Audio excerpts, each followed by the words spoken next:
Welcome to Stories from the Pitch, a podcast dedicated to creating living oral history about street performing and some of the crazy characters who populate this world.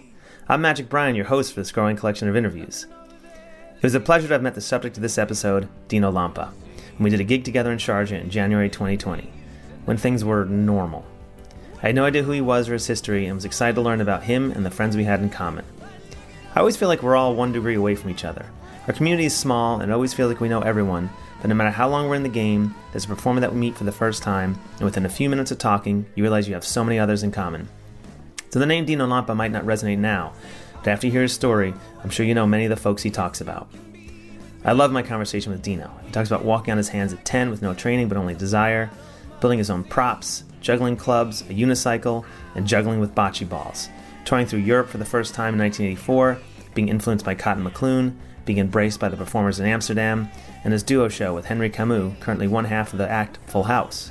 We talk about how a car wreck shed light on a shady agency he did shows for, and he delves into the evolution of his cook character that he performs as. He talks about his worst year ever and his work towards recovery. His whole story is very inspiring. I hope you enjoy the ride. All right, it is January 22nd, 2020. We're in Sharjah, and I'm here with Dino Lampa, the Italian legend, who I just met earlier in the week. We're doing a festival, the Fringe Festival, and welcome to Stories from the Pitch. You're allowed to talk whenever you want. Yeah, you ask question and answer. Yeah, I will. Well, you know. Okay. He said, "Oh, thank you."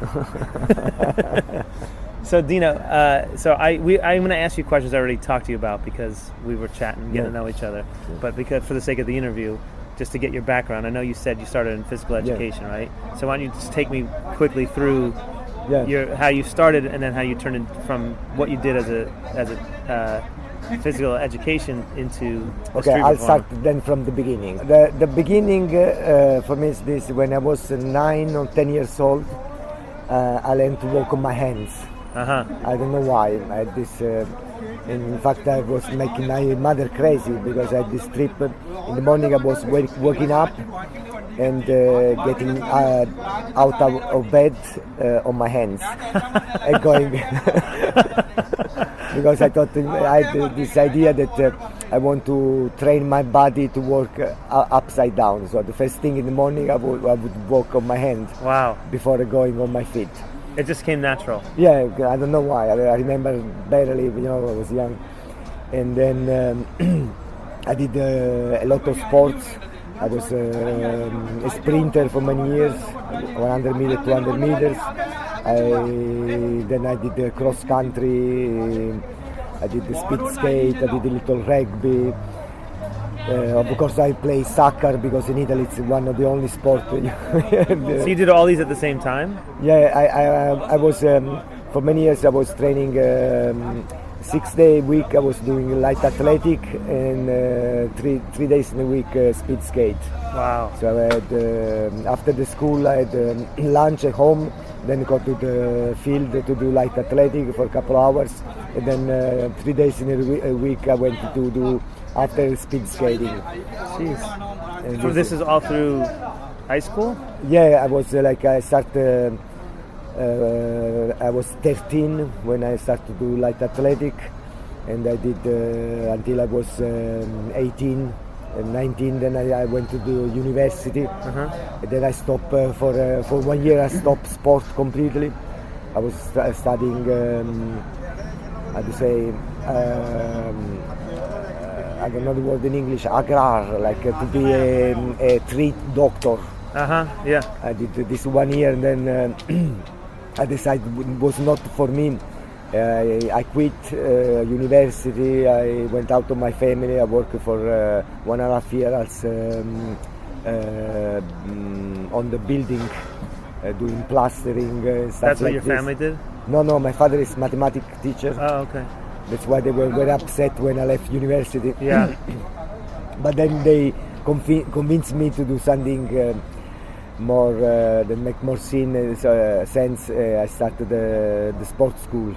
Since they say you always do sport, you want to do the sports school, and I tried and I did this. And during so I studied as a physical educational teacher, and then I met this guy that was studying sociology.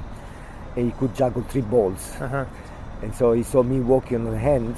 So you were always walking on your hands? Yeah. This was actually a very funny anecdote. That there was an evening I was with my colleague from the sport school. We were drinking beer out of this bar, and I don't know why we make this bet who could walk on the hands along this wall. And I did it and won the bet.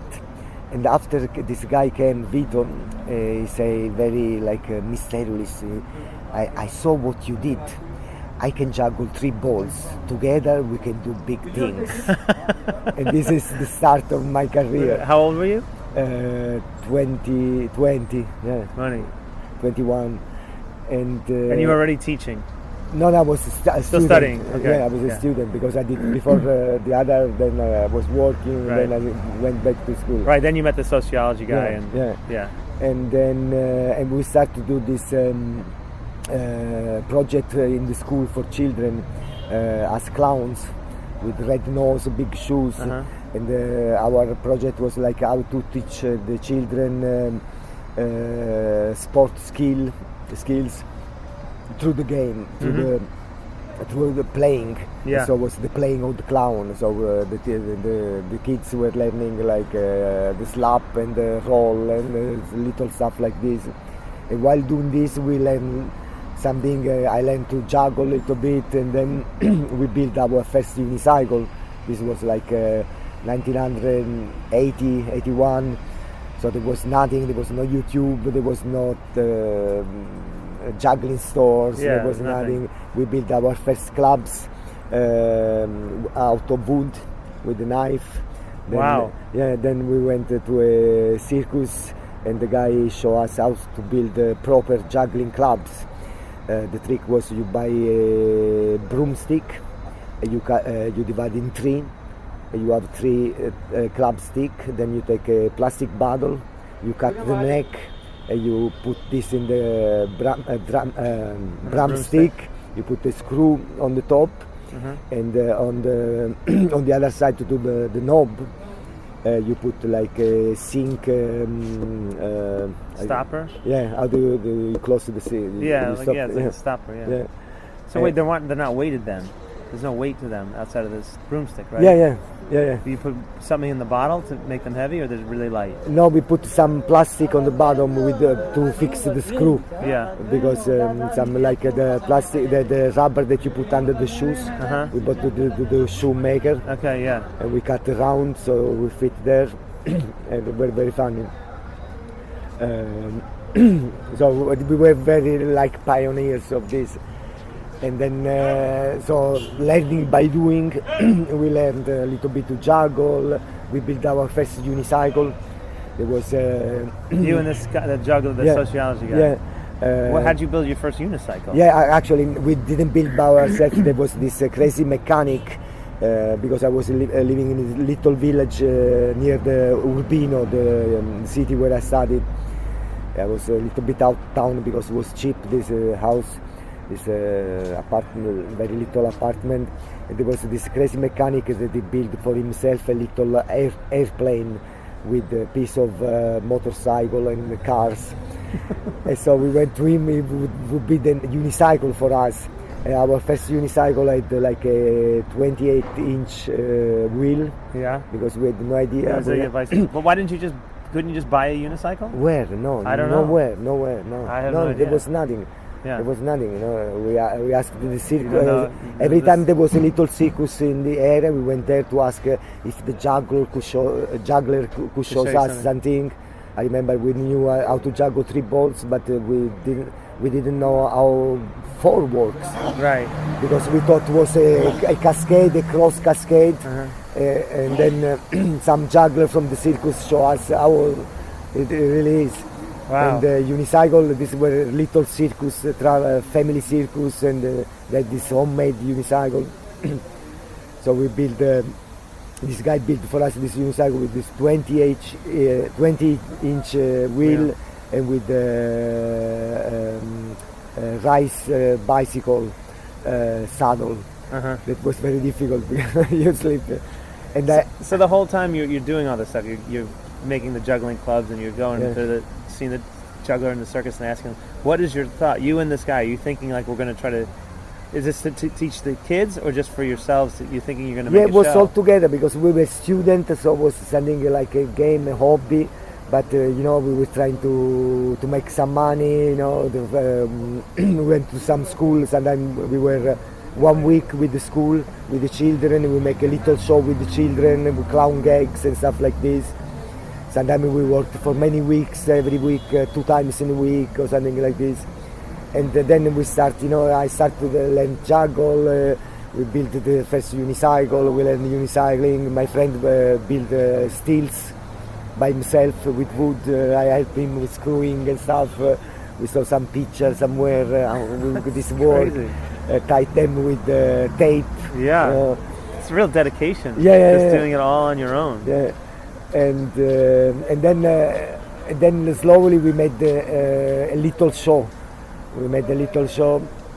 I remember our first gig was very funny because we had this gig for a school, and so we supposed to do some play, some animation, something with the children, and then make the show. So we went to this place. All the children came, and we started to play with the children.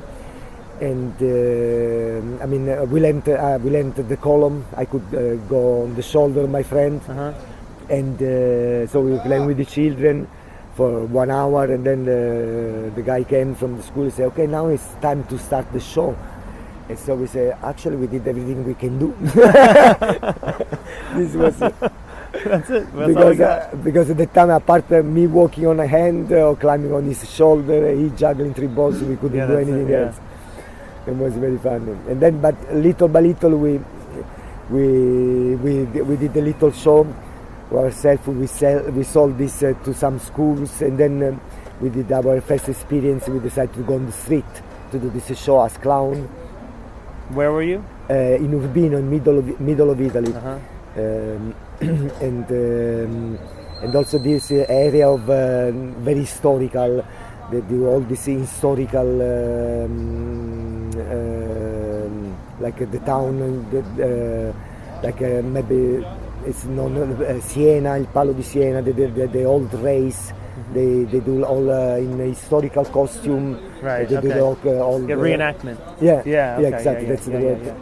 And in fact, for a while we worked also as jesters. My girlfriend saw for me.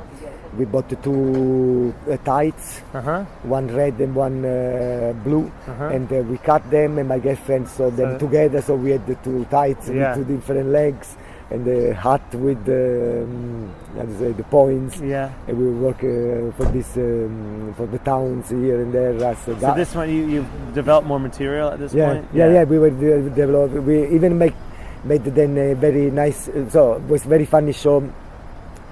It was really a story because we were the 2 clowns, and then a friend of us, it was a very tall guy with the beard, was the bad guy, and so we were this funny August clown, and the bad guy come, and I remember exactly the story. But then at a certain point, I was dying.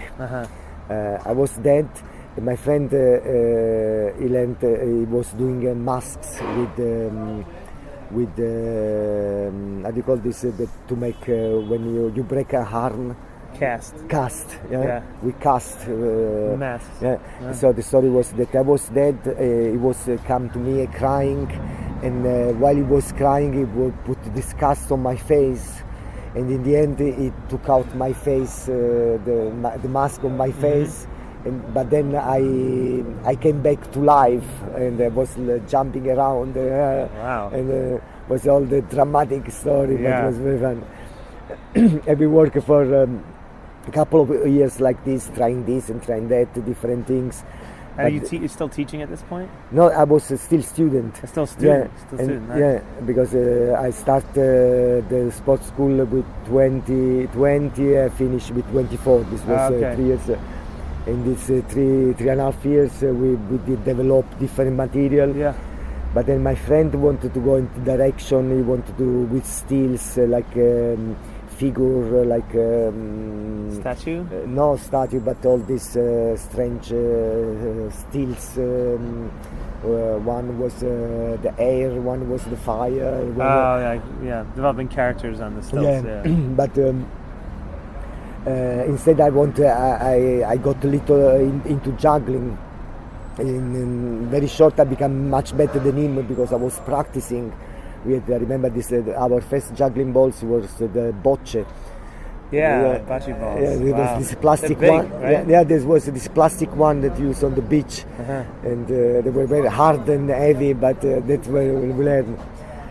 And then I was very into juggling. I wanted to be a juggler, but there was nobody who could teach me. I had no idea how to do except stuff. when the odd circus passes through town. Yeah. And then I remember I finished school and I went for a trip with my girlfriend that was also starting to juggle a little bit with these two homemade unicycle. We hiked to Switzerland, then to France. We went to Boburg and we saw the first street performer, because in Italy there was no street performer. The famous, this legend, Cotton McAloon. And he was already a great juggler, very funny, very good technique. He had these Dubé clubs. And so... what year is this now? This is 84. 84. And you knew about street performers? You knew the idea of it? Even though there was nothing in Italy? Yeah, I mean, in Italy there was this historical street performer, this Saltimbanchi, that's the Gesser. Yeah. You know, but it was something historical. There was no real... Right. You know, there was before, but actually Italy has got a very old tradition of this. But this was killed in big part from Mussolini, because he prohibited all the street assembly. Assembly, I know what you mean. Yeah, street assemblies. Yeah, people getting together. Yeah, and so all all this thing died in Italy. There was nothing when. We started to do the first street shows in Italy. You know, we went on the street as clown. It was something the people didn't understand what we were doing, why. And then, in fact, the common sentence was this: "But you are good. You should go to television. Why you are on the street?" Because in the street there were only the beggars. Right. There was no an artist would be in the circus or in television. So when you went on this trip with your girlfriend, did you go thinking you were going to see street performers, or you just went on a trip and brought all your stuff to? Yeah, we thought I thought I was a great juggler because I could juggle three balls. I saw somewhere somebody doing this eating the apple. Yeah. And I developed my own idea. So where did you see this? This was there were no released. This was like a children theater. There was this guy who could juggle, and I did this eating apple, and I developed my own idea. First eat the apple, and then get a fork, and juggle two apple and one fork, and catch the apple on the fork. And then time after I saw some other people doing this. I thought this was my idea. I said, somebody did this before. And so we went there. We decided to go in Europe, in the world, and to perform. So that was your plan? Yeah, this was our plan. Okay, so we're going to leave Italy and going to perform in Europe be a street performer. We're going to find a place to work. Yeah, and so... And how old are you now, 22? I was 24, 25. So you just had finished? Yeah, because this was, finished the school. And I remember we went... we tried first to the north of Italy, and then we went to Switzerland, to the French part of Switzerland. And we played in little town. We were sleeping in the parks with the sleeping bag. And you're making a little bit of money? Yeah, we were making a little bit of money. Was it a duo show, or you each doing your own show? Yeah, we were doing a kind of duo show because we were both clowns. Yeah. We could both ride the unicycle, but only straight. We couldn't make a curving. And I played the clarinet. I played the only straight until I fell down.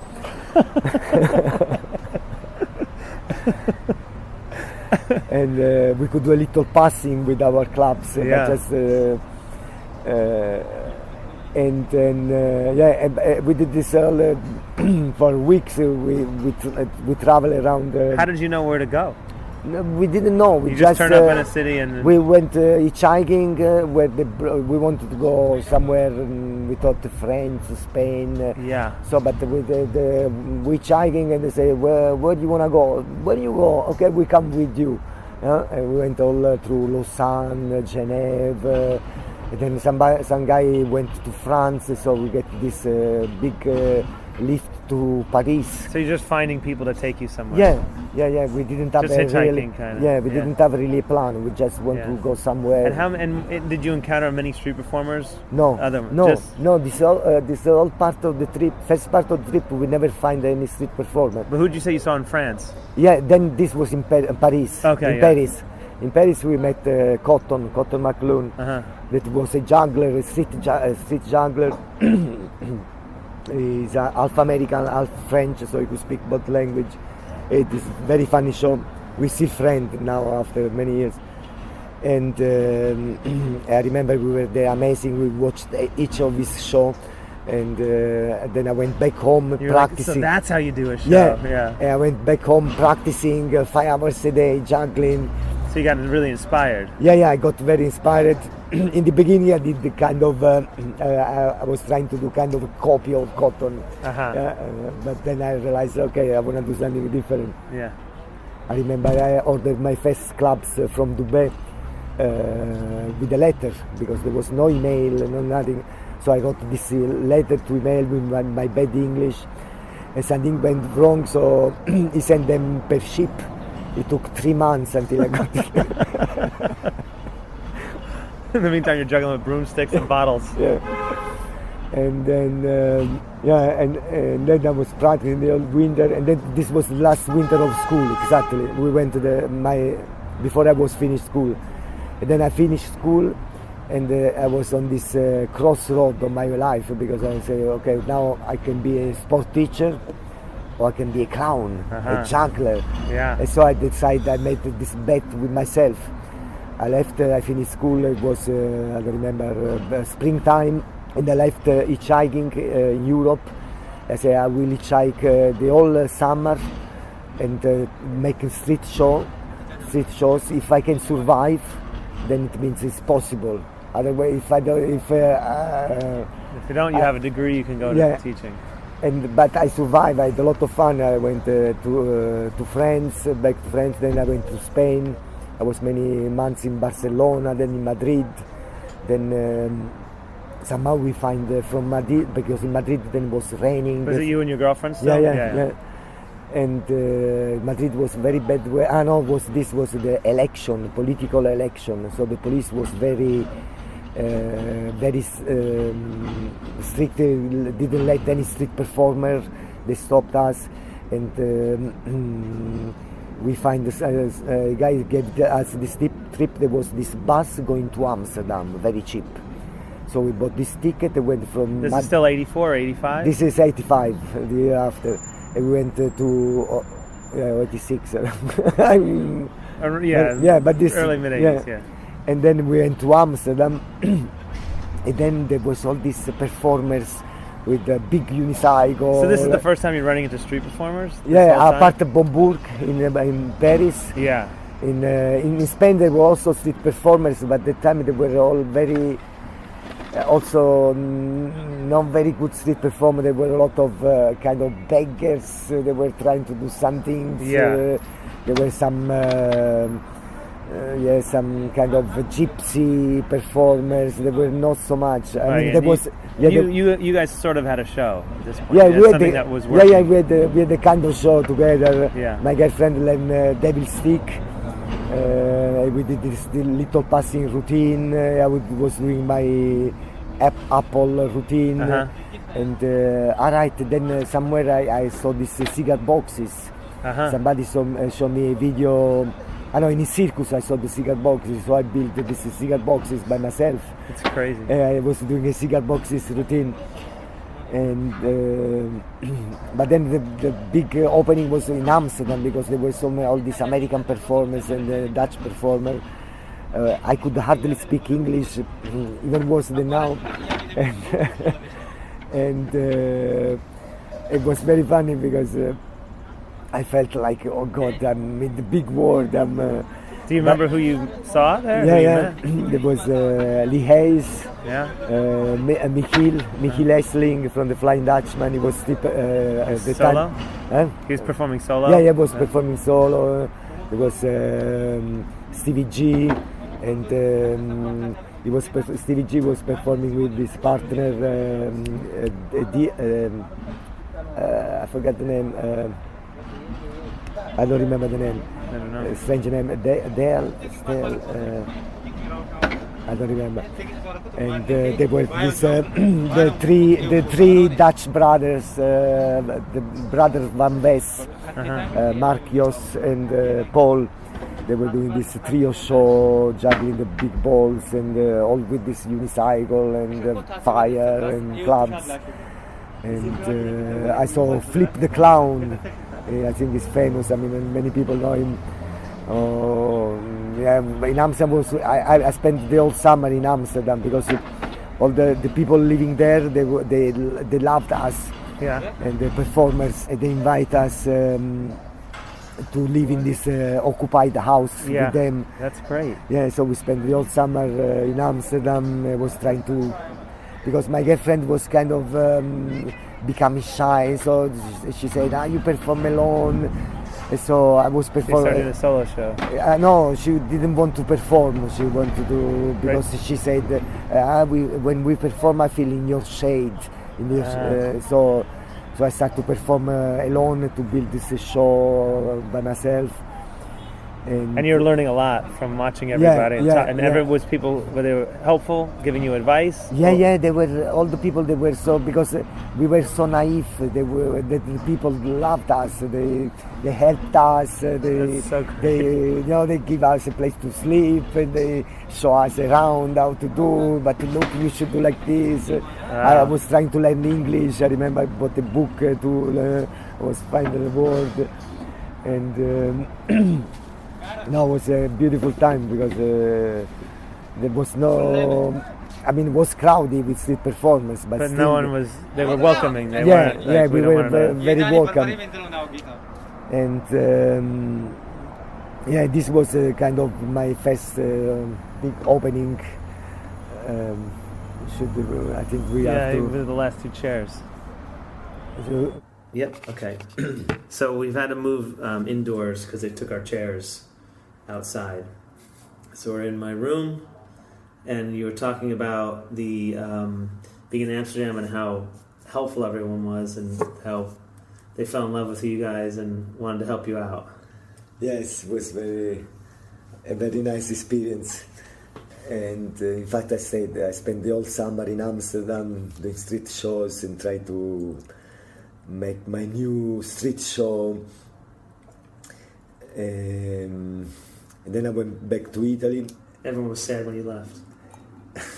Like, yeah. No, Dino, when I go to Amsterdam, there is a WhatsApp group. It's called Dinner with Dino, because every time I go to Amsterdam, we organize mostly in the Michiel place a dinner, a big dinner. We invite all the friends.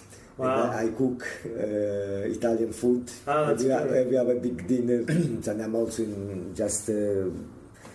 I remember when I split with my girlfriend, I was very one of my girlfriend, because it happened many times. I was very sad, so I went to Amsterdam to visit my friends. To cheer out, yeah. And that's nice. That's a great experience. Yeah. So that was basically, you said that was your real first year really street performing. Yeah. And you feel like and then by the time you left, when you're going back to Italy, do you feel like at that point you had a show that was like, this is my show? I started to do. I had a kind of street show by myself. I built. Also, I went back to Italy. I built my first high unicycle. It was very high. I couldn't climb by myself, and I always need volunteers to help me up. In fact, a couple of years later, I let it cut it, so it was shorter. I could climb it. And but then I went back the summer, the year after. I went back to Amsterdam. Straight away, you didn't bother with anywhere else. Yeah. You gotta go to Amsterdam. Because I liked so much, and I want to see my friends again. And then I met my partner. This was my partner for 5-6 years. American juggler with the name that. Although we worked together for 5-6 years, I still cannot pronounce right. It's a Henry. Henry, Henry Camus or Camus. Camus, yeah. And I met him in Amsterdam. We became friends, and then he came to visit me in Italy for a couple of days. And he had a solo show. He had a solo show, but he was also a beginner like me. And then he came to visit, and he spent the whole winter in my place in Italy, and we built a show together.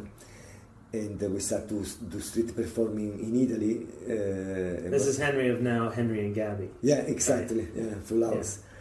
Yeah. And we grew up a lot together. I mean, we learned a lot from each other and performing together. We developed new ideas. I mean, we play a lot with the fact that he was American and me Italian, so there was a lot of word games. You know, he was saying something wrong and back and forth. But we did this juggling routine, this passing. We had this nice passing routine. It was because we often we were having not fighting but arguments. You know, because I remember I had these short handle clubs. And he had long handle clubs. So we were doing this passing. I had this circus style because I learned from the circus performer. Yeah. So I was very quick juggling. It was very slow, American style. So we had this passing routine that was like difficult. I remember after I bought also the long handle clubs, but still my style was. So we decided to make a passing routine. It was a fight. So that means we start to pass, and then we will start to throw them. To do chops and stuff. Yeah. With this, we take this from the combat. In the juggling convention, you combat. That the two people's or many people, you know, you juggle 3 clubs and make the other knock down the other one. And we made the routine that, I mean, it was a routine that he was trying to kick me, I was jumping, he was ducking down and stuff like this. It was very funny. Right. And we worked many years, we did this. And where did you travel with this? Just street performing? We were mostly, no, this, in the beginning we were really street. Yeah. Because Italy was virgin, there was nobody. I remember. So he did it with you in Italy. Yeah. Oh, okay. Yeah. I remember I still was living in Urbino, and then we went to Bologna in the weekend. We did 10 shows in a weekend because we were the old street performer. Yeah. And then a couple of years later we met these performers from Milano. There was this group. They were clowns, acrobats. They were doing trampoline routine. Henry went back to New York to visit the parents, and they asked me because one of the members of the group was going for the military service. That's why it was that time was still compulsory in Italy. And so they asked me if I could replace him for 1 year, take his place, because it was one people lacking in the group. So I said yes, why not? Although the guy was the best acrobat of the group, and I was the worst acrobat because the other one were very good, but I could juggle, I could ride unicycle. Right, you had all the skills that they didn't have. Oh, And then Henry came back from New York, and he started also to work in the group. So sometimes, because we had our duo show, we both had the solo show, and then we work in this group. So sometimes I work in the group, sometimes he work in the group. Was the group touring or stayed in one place? No, the group was based in Milano, but was with this agency. This was this was a strange agency, then there is a story. They did the service, like they rent stages and chairs, like hundreds of chairs. They dance school. In fact, there was also a gym where we could practicing. But was a kind of and this agency was selling the group in all over Italy, all this town fest, town. Yeah, little festivals in the town, little fairs. But were no street performer fest. Like, right. Often we had to do a parade. In fact, it was like a basic group. But then sometimes we had to do a parade, so there was a lot of money, so there were other people who could just walk on stilts. And we did this parade, like some on stills. There was this woman band, I was on the high Unicycle. Whatever they asked you to do. Okay, we're doing this now, all right. If there was a lot of money, sometimes we were 15 people. I mean, the basic group was 5 people, because for this routine with the trampoline, acrobatic, was 5 people. But then sometimes we were 15 people, sometimes we had a live band playing for us, because there was this drummer, there was very crazy drummer, very good drummer, but also kind of clown. He played the drum and then started to play on the head of the people all around the place.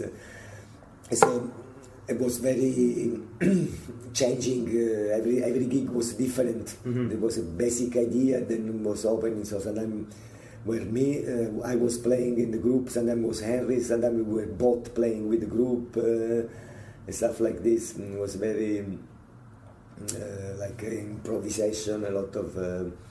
So were you kind of stuck with the group and not able to go off on your own and street perform? Yeah, after a short time we both moved to Milano. In Milano, at the time there was no street performer. The only street performer was this fakir. He walked on glasses, this big fire, and so it was like apart Monday, we went almost every night. We went out. There was the cinema. One cinema finished at 10, short past 10. So we were in this big street in front of this cinema. People come out of the movies. People come out to the movies. So we had the 10:30 show and the midnight show. See, what did you do? A 30-minute show, 20-minute show? Yeah, 30-minute show, and it was a lot of money. I mean, at the time it was this Italian lira, all these bills. Yeah. And there was no competition. There was nobody else. So just thinking about the like that we're here in Sharjah and the people not understanding about tipping, and then you're there in Italy with Henry, and you're going around these towns where they don't know what street performing is. They understood to tip at the end. It wasn't that hard to convince people. No, it was not that hard. I mean, they understood that we were asking for money. Right. This is a very common concept in Italy. Okay. People going in the street doing anything. Right, but you're doing something that's good. Yeah. So that was different. Yeah, it was different. They're like, oh, this is worth it. They were impressed. We were a sensation. Okay, so it wasn't so unusual for the public to see people asking for money. Then. No. Okay. But mostly it was big beggars. Yeah, it was unusual to see somebody that was good, doing something good, asking for money, walking on the street. Yeah, which is why they were telling you to go on television. Yeah. Yeah. And then in fact, then we started also to do some gig with this group, some gig, then this agency was selling also our show, sometimes our duo show or our solo show, but then it was, we find out this agency actually was ripping off all of us. I discovered by chance once I had this solo show in Cortina, so I went by car and I remember I was late for the gig, so I remember there was the sign 7 kilometers for the town, so I started to look for my music cassette for the show. They were in the glove, and this is a mountain road, and I didn't see this curve, so all of a sudden I hit a milestone. When I look outside, my car was on 2 wheels. Wow! And then stopped in front of the tree. And down on my right side was nothing. Nothing. And this was summer. When the window open, I remember I was there. I didn't move for a while. In fact, the cars they were coming from the other direction. They stopped, somebody came to me, touched my arm and asked me if I was all right. I realized, yes, I'm all right. But my car was completely destroyed. So we called the, how do you call it, the tow truck. And he brought me direct to the place, to the square where I had to perform for the town. Because I was late. The car wreck, yeah. In fact, it was a lot of people thought this part of the show because I came with this tow truck. Yeah. I started to load out my stuff from your wrecked car. But anyway, so the people from the town, they say, okay, you cannot go back home tonight. They give me an hotel. They invite me for dinner. And in the dinner they will say, very good show, we had a lot of fun, very good, it's just a little expensive. And I remember the time I say, expensive? I mean, 500,000 lire, this is like, I don't know, let's say $500, you know? I mean, it's worth it. Yeah. And they say, $500? We pay $1,500. So the agency took a big chunk. All the jobs we did for them. Wow. And so we stopped to work for this agency. It was a big change also because... did you tell the other artists that they were getting ripped off? Yeah, because then there was all inquiring, you know, the other artists were asking here and there, and then we find out that these people, they were really like making a lot of money out of us, and give us the crumbles. You know? Right. This was a big thing. In the same time, we were starting to street performing also in Switzerland because from Milan it's very close. And we realized there's very good money in Switzerland. Right, yeah. And what year is this now? This is now the early 90s. Okay. Late 89, 90.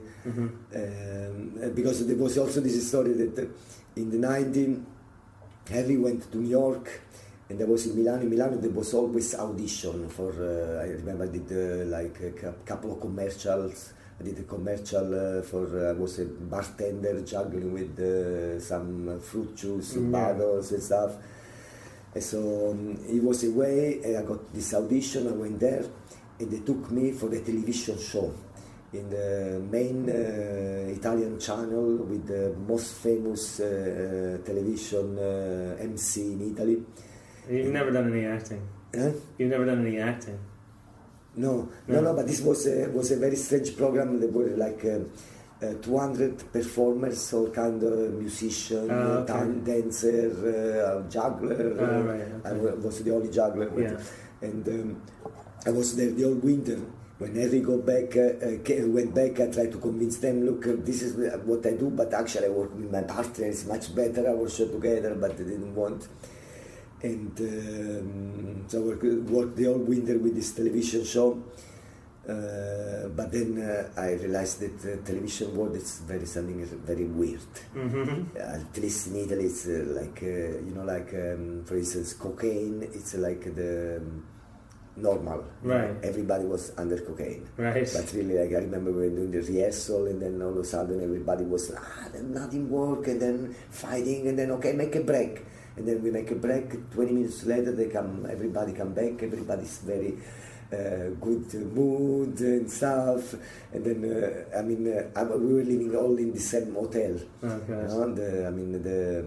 The big guys, the suite and stuff. Yeah. But there was parties and stuff. And I remember evening where you have trays with cocaine and stuff. And, wow. But this was just one thing. But it's very weird. The television world,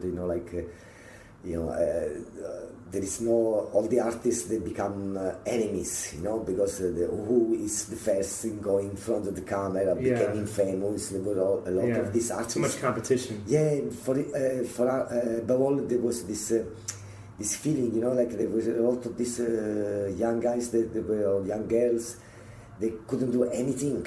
But they want to be famous. It was not about what they were doing. It wasn't matter what they were doing. They were just to be in television. Yeah. Anyway, I've got very fed up for this, and so when this program was finished, I had a couple of offers to do another television show. They want me to do this program for children and stuff. And I said no. I went with Henry. We went street performing in Zurich. Right.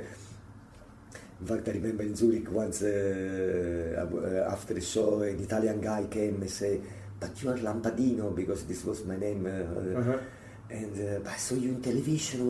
What do you do here in the street? I said, "I have fun," because the television was not fun at all. I have freedom. Yeah. Wow. So then you guys were in Zurich for a while? Yeah, because you said you were with him for 5 or 6 years as a duo? Yeah. So that was from like the late 80s to the early 90s? We met, I think, was 86. And then I think we did our last show at the end of the 90. And what 91. No, because since we had this formula that we both had our street solo show. Actually, often when we went on the street, our formula was 1-1-2. That means we went in town. Each of us did a solo show, one on the side of the street, or on the other end of the street, and then we met and we did the duo show. Oh. Because in the solo show you make good money. In the duo show you never make the double. You don't make double, but you make more, and it's also more fun instead to do 2 times the same show. We do each is a solo show and then the show together. Because you were the only ones doing shows. Yes. You make up your own rules, yeah. That's incredible. Yeah, and even in Zurich, you were the only ones. No, in Zurich there was then other performers. This 2-1. We did a lot in Italy. In Zurich we tried an experience that was a great idea, never worked really, because we tried to start 2 separate shows. And then the idea was that Henry was doing Diabolos. So the idea was he was doing this I throw with Diabolos and then throwing in my crowd. And so I was the crazy Italian guy, went back in his crowd, "Hey, this is your Diabolo, what you doing? I'm working over there." And then we start this fight. Your shows were close enough that you could actually do that? Yeah. No, because we did this in Italy for real, know, that we were 2 shows and then together. In Zurich we tried to do this like a story, to start very close. And then end up together. And then end up together. Right. To do. We tried and we never really. It's really hard to get your crowds to kind of merge. Yeah. The idea was this. Yeah, it's clever. So who was in Zurich when you guys were there? Who was in Zurich? Let me think. Joy. Okay. Joy, the unicyclist. He had a very funny show. Shy. I don't know. I never know his second name. Is Shaiku Paiku. Shy from Israel. Yeah. He call him. I met him in Copenhagen, and he would say, "I'm Shaiku Paiku." Okay. Yeah, he's following. Yeah, he's one of the best clowns I've ever seen in my life. Yeah. One of the best street shows I've ever seen in my life. He's amazing. Yeah, and who else was there? In Zurich was always some people passing by, and Franco Olivier came there complaining that all the street performers were stealing his material because he invented 3 torches on the unicycle and stuff like this. Yeah, did you see him in Amsterdam when you first were in Amsterdam? No. I heard of him when I was in Amsterdam. I never met him in Amsterdam. I met him only years later in... I heard the story that he's the one who brought the tall unicycle to Amsterdam. Could be. I don't know. Yeah. He was telling he was the first doing 3 torches on a unicycle. He was the first doing all this let's say classical unicycle gags. Put the hand of the head on the end of the volunteer. You like the show, shake the hand and stuff like this. Yeah. I don't know. But anyway, but then the story was this: that in Amsterdam, Henry met Gabi. So they fall in love and they start to work together.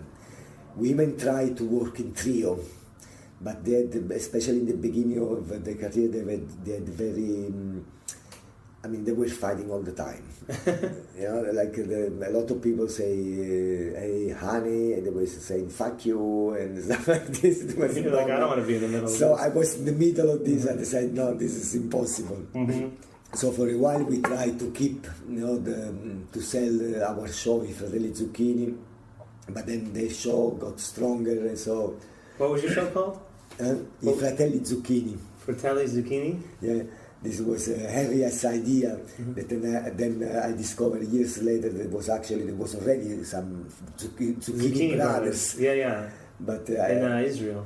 I mean, I was cooking already a lot, and one of our favorite meal was spaghetti alle zucchine. That's why we thought came out this name. But I remember he had this great idea to do juggling and then throw the music stand or some other things, and then a year later I realized that was kind of bad copy of Waldo Woodhead. Oh, okay.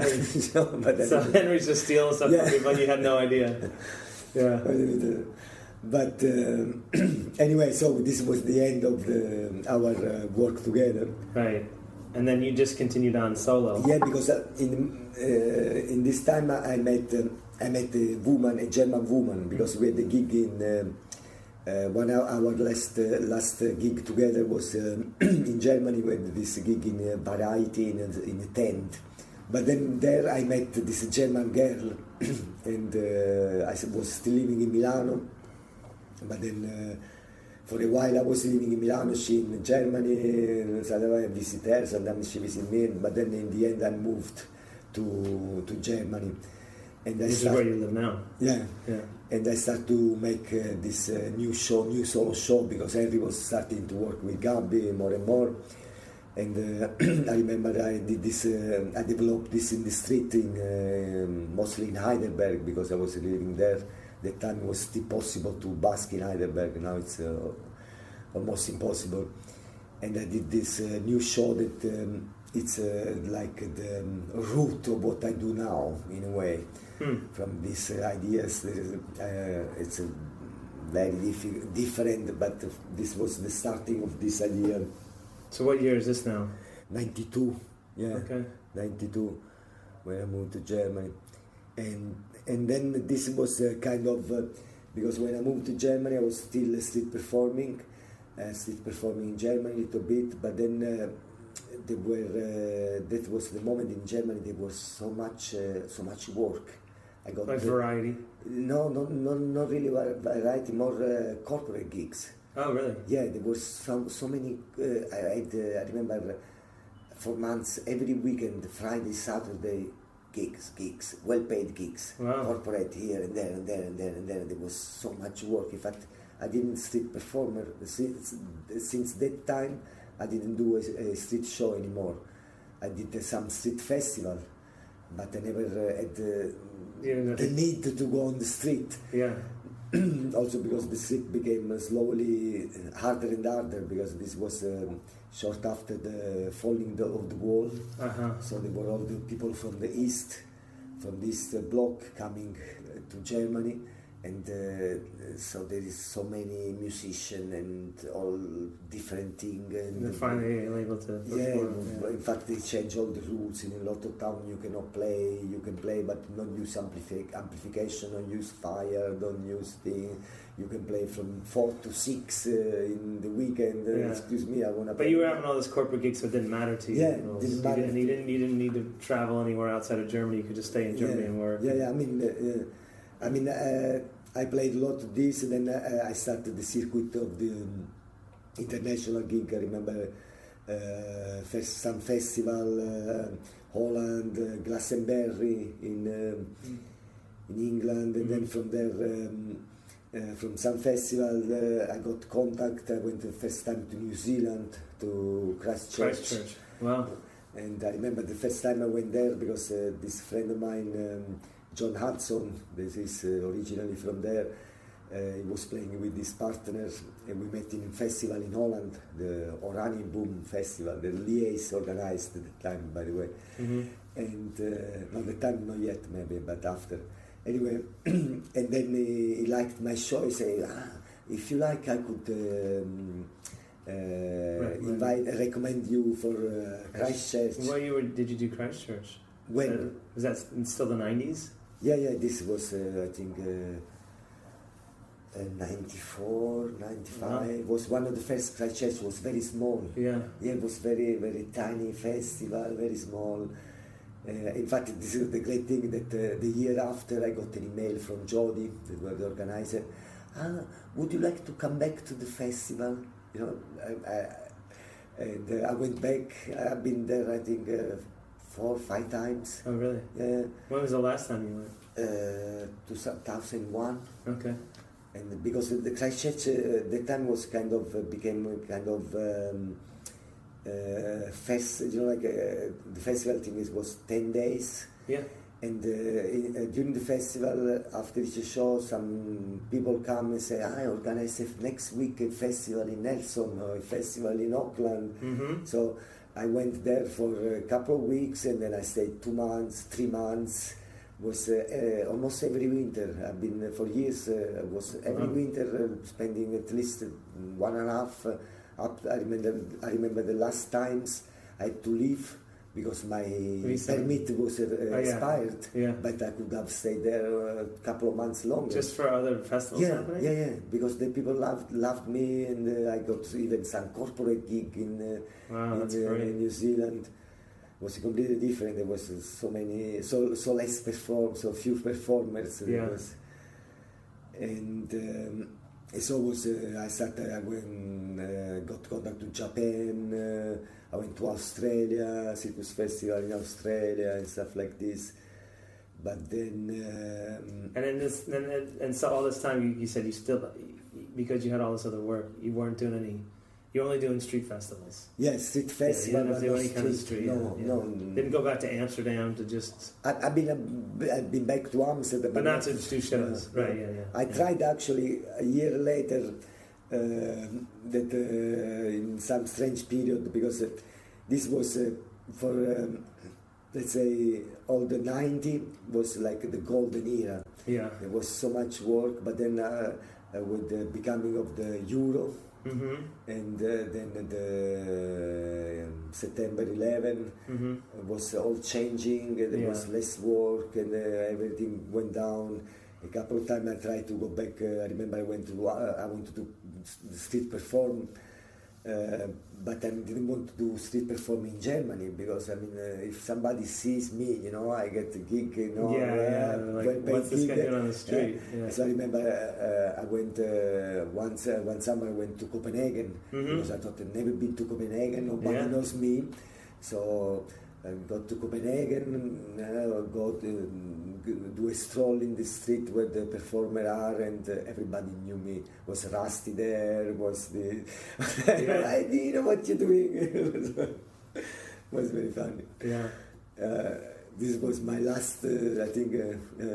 No, a couple of years later I went to Amsterdam also, because I thought in Amsterdam they know me, but there is not the agency, German agency, they can see me.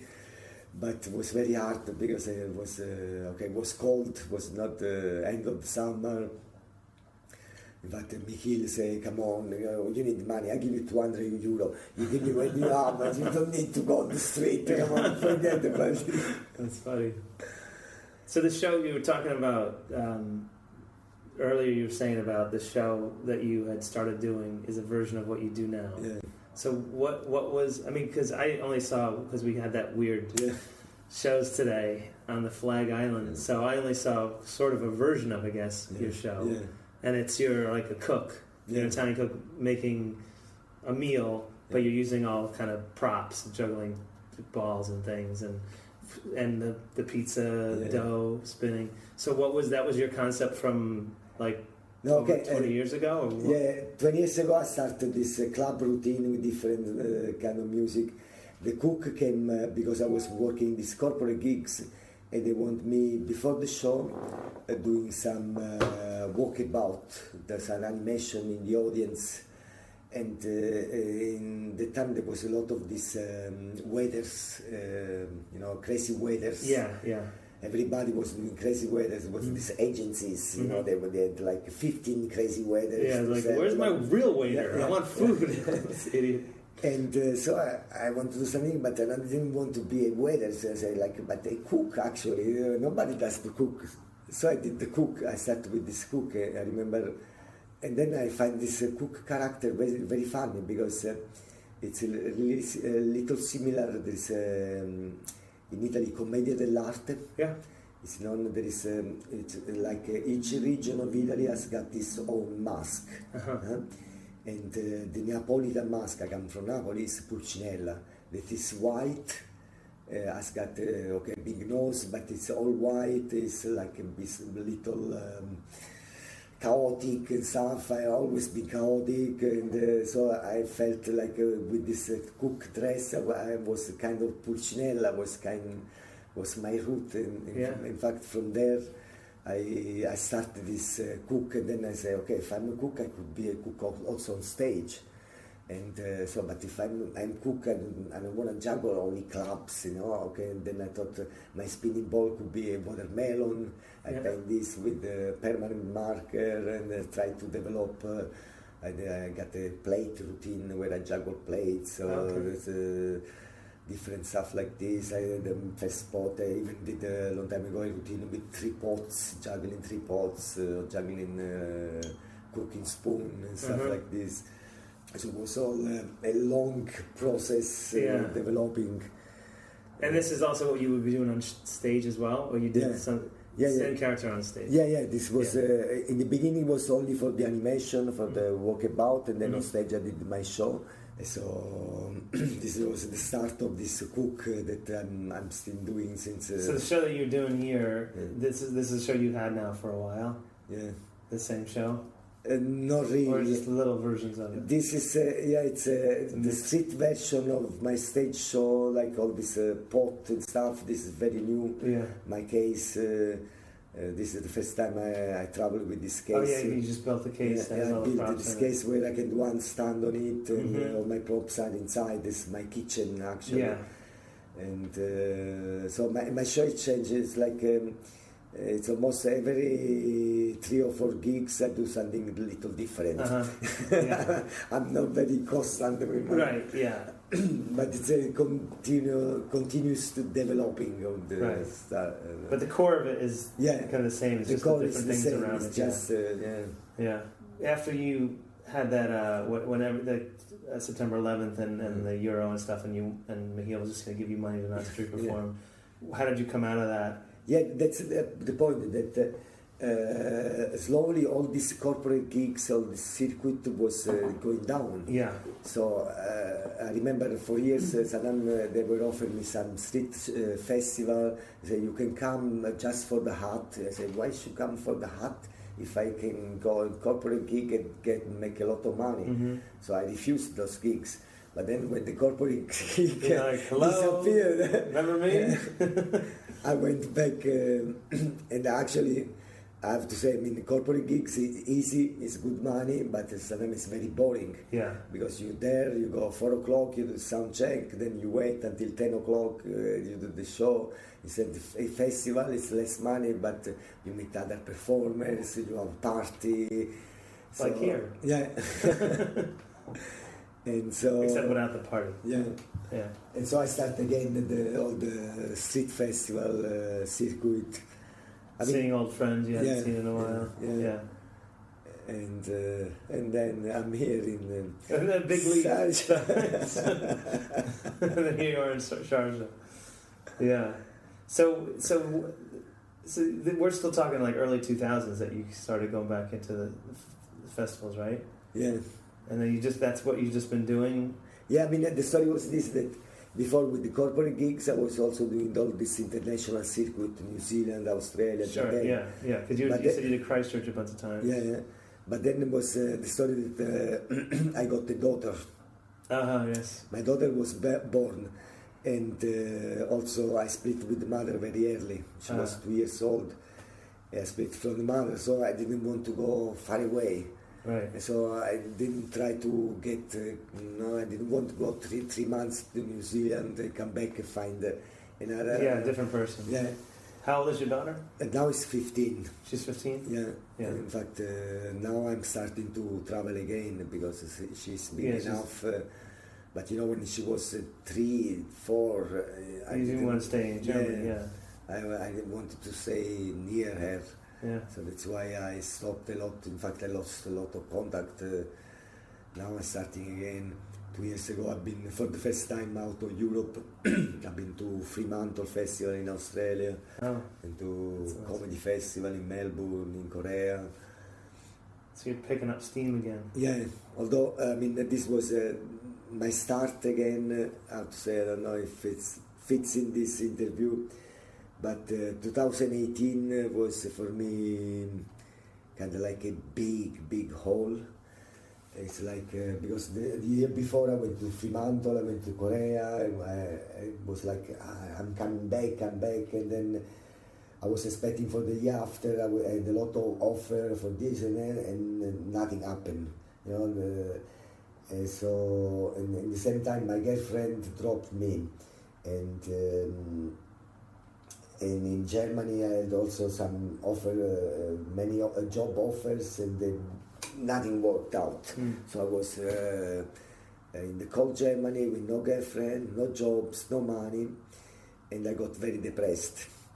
And I got this, it's called alopecia. Alopecia, yeah. I lost all my hair, my eyebrow. I look like a cancer patient, and I thought I'm very sick. I got some very serious sickness, but I did all the tests, blood and this, and all the doctors, they say I'm fit. They say your value, they are not good, they are perfect. Your test, everything is your perfect. Test, yeah. It's more You're than superhuman. It's more than good. Yeah. So why I look like this is stress. So my stress was not doing. People have stress when they do too much. Yeah. My stress was not, because you weren't working. I was not working. Yeah. I was not doing nothing. And then I was coming out of this stress. I had this accident with the table saw. I almost lost my finger. I've been almost 6 months. I was not able to walk. And you cut the tip of your thumb. Yeah. It's still a little strange, but slowly I got everything back. And it was so. You said you were telling me the day it was so bad, like you had to walk really slowly because just the air. Yeah, because a piece of bone was broken, so the nerves are longer than the bone. Yeah. So I couldn't. As soon as my heartbeat went a little up, my thumb was throbbing, pulsing, and I had a very strong pains, and I couldn't walk. Couldn't train anything. I couldn't do nothing. Yeah. I remember to go to the bakery. That is 5 minutes walking from my place. I had to stop 3 times. Yeah. Because it was like a nightmare. I couldn't play guitar. In fact, I remember I started to play harmonica. Mm-hmm. Then I got the elbow, harmonica elbow from playing too much harmonica. You must be the first person to have a harmonica injury. Yeah, probably. And then it took you like, what do you say, 6 months to recover? Yeah. So that was just the year before last. Yeah, July 2018. I did my first gig. December 18, I remember where I was very in pain. I did this gig in Switzerland, and I was so afraid because I could like 5 clubs. I couldn't hold 5 clubs. You know, like I was afraid that I couldn't. In fact, I didn't juggle 5 clubs at all.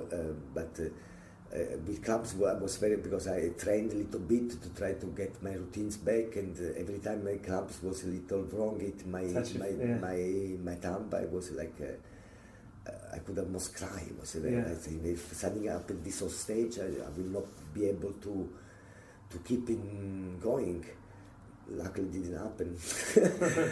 Well, the adrenaline kicks in. Stage. And so, little by little, now I can do everything. And how long did it take for you to get your strength back? Yeah, I'm still working on it. Okay. Yeah. Like my legs, they were the half. They become the half. Like I lost so much muscle. I'm start to work again, but to get my juggling back was a lot work, to the condition also. Let's say now I feel I'm back in the condition I was before, although before I was riding a lot of bicycle, mountain biking where I live, there's woods, and I start a little bit, but I notice it that I don't have the strength anymore. I have to. You got to build it back up again. Yeah, because my first concern was to get first my show back. Right, so, of course, yeah. So you can work. Yeah. And so it was a big hole. Yeah. And where are you feeling like you're at percentage with your show? Like, for feeling like you have your show back, where your skill level is close to where you are? Are you 80% to where you want to be? Yeah, the skill level is, let's say, it's almost all back. Although, for instance, since the accident, I didn't do 5 clubs in my show anymore. Oh, okay. I never been a great 5 clubs juggler, but before I could juggle 5 clubs, and now I can do. In rehearsal, when I rehearsal, I do a little bit 5 clubs, but still, I don't dare to do on stage. I mean, I don't need it, really need it, but I didn't dare to do on stage or on performing because I feel still very unsure. The other thing, they went back pretty good. I mean, with balls it's easier because balls, they are soft. So nothing's smacking your hand too hard. Clubs, they are little. I mean, still now, if I get a club wrong, it's very, it's all the juggler knows that it's typical thing. You juggle and you hit your finger and it hurts. But if you hit my right thumb, it hurts. But if I hit my left thumb, it's still very, very, very painful. Yeah. So your skill is almost there, and when your strength, where do you think your strength's at right now? Yeah, it's. I mean, as I told you, like handstand, my handstand skills, they are back. Yeah, okay. Because I've been training for the show. Yeah. Mine. Last summer I've been back on inline skates and mountain bike, and I feel more like yourself. I feel that I'm still far away from the fitness I before. Yeah. Yeah, and you're 59 now. You said? Yeah. In 2 weeks I will be 60. Wow. Yeah. Good for you. Yeah. That's amazing. So what's next? I know right after here, when you fly back to Germany, you have a gig that night, right? Yeah. It's insane. Yeah, it is. Yeah. But I get almost the same money. In this day, I got almost the same money I got the whole weekend. I know. It's worth it. I know. But you get to hang out with all these performers, right? So you're getting back into that, I get also the honor to have an interview with this. Oh, yeah, of course, yeah. There you go. Part of the archive. So then what else is next? What do you see? What's the next down the line? Yeah, I got now a couple of gigs in Germany. I mean, I got a big haul now after got to this gig and one in February. Then I got a big haul. I got now many offers for the summer. That's good. Hopefully they work. Yeah. So you basically you've gotten yourself reestablished again. People remembering that you're. Yeah, that's good. I mean, since now almost 10 years, I'm a teacher in a circus school in near where I live. Okay. I teach children and. You're finally putting that degree to use. Huh? You're finally putting your college degree to use. Yeah. But I actually started to work in this circus school because my daughter. Okay. She was 3 years old. She was 6 years old, and she wanted to do a circus school. And the mother tried to find a place in a circus school. There was there is 2 or 3 circus schools around where I live. I mean, they are not real circus, they are just like a sport. The children, they go 1 or 2 times in a week. But they were all full with the waiting list.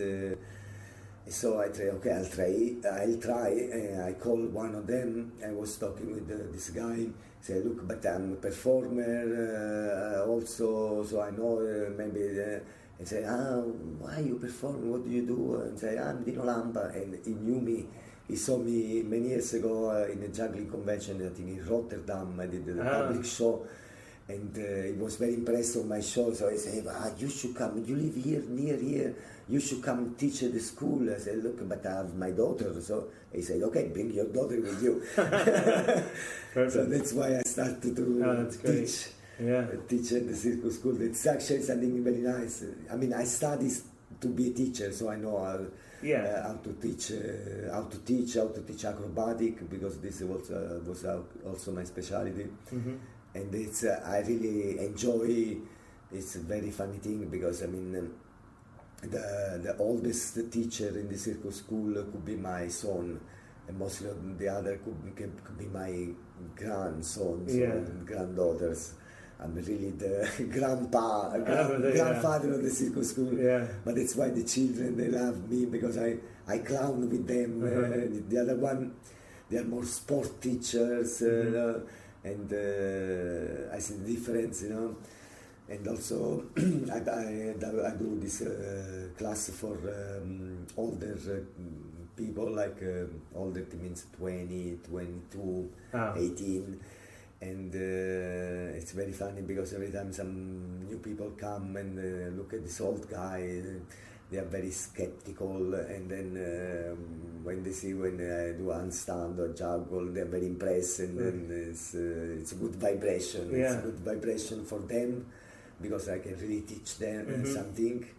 In fact, I see in the year so many people come back. They want to come to my class.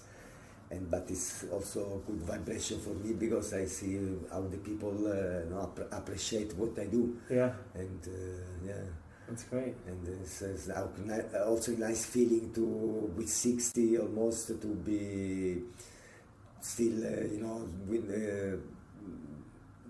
I'd say to give numbers to a 20 years old, you know, to do something. That's great. You're still contributing. For the next generation, next generation. Great. Well, thank you. I'm so glad we could sit down and talk. It's a pleasure. I enjoyed your story. It's great. Thank you for giving me such. Thanks again to Dino for being part of the project. You can also check out the interview on our YouTube channel, where Dino shared a bunch of photos with us. If you're a regular listener, thanks. You know that this podcast is a labor of love, but sponsorship helps keep it going and allows us to release episodes more frequently. So, if you'd like to become a sponsor of the podcast or know someone who would, please contact me at magic@buskerhalloffame.com. You can also visit the Busker Hall of Fame website and throw a little love into our online hat by clicking on the donate button, or become a sustaining supporter of this project at patreon.com/Busker Stories. Thanks in advance for supporting this project and helping keep busking history alive. Music for the podcast came from 357 Lover. Links to both songs are available in the notes section on this episode and the Busker Hall of Fame website. You can subscribe to this podcast in iTunes, Stitcher, Google Play, and Spotify, and follow us on Facebook, Twitter, Instagram, and YouTube. If you enjoyed the podcast, please tell a friend about it and leave us a 5-star review. It'll help the podcast get noticed, and we'd really appreciate it. If you'd like someone to be interviewed, or you feel a certain voice has not been heard, please reach out to me and let me know. We're doing our best to capture interviews and stories with as many performers as we possibly can. It's up to you to help fill in the gaps. So on behalf of myself, Kim Potter for putting together the YouTube slideshow, and the rest of the team on the Busker Hall of Fame, remember, if you can't laugh at yourself, find someone else and laugh at them. I'm Magic Brian. Thanks for listening.